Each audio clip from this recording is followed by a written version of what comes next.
Jo,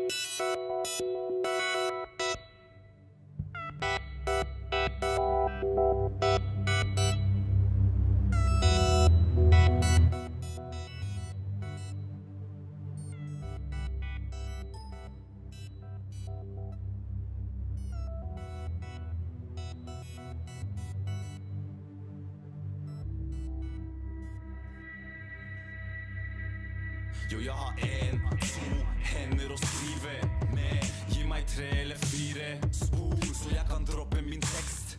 5 minutter og jeg skriver ned 6 linjer. Ser i speilet og ser at jeg ligner på en person som jeg finner kun i bilder. Har vært nede, ofte våken, men ikke til stede.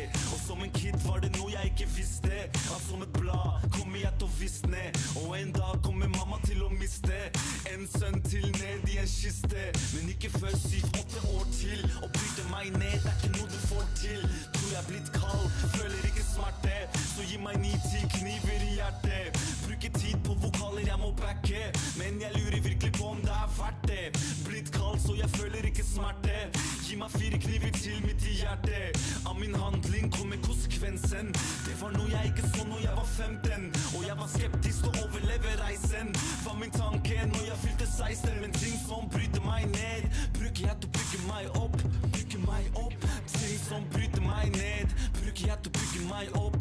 Bygge meg opp. Så ting som bryter deg ned, bruk det til å bygge deg selv opp. Bygge deg selv opp. Ting som bryter deg ned, bruk det til å bygge deg selv opp. Bygge deg selv opp.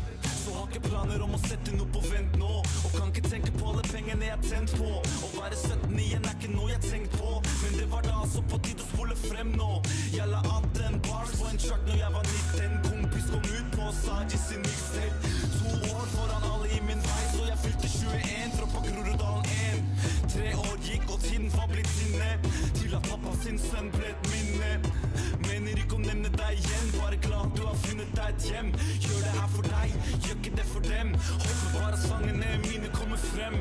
Og jeg kan håpe du kan høre meg igjen. Jeg er bare glad at jeg fylte 25. Fylte 25.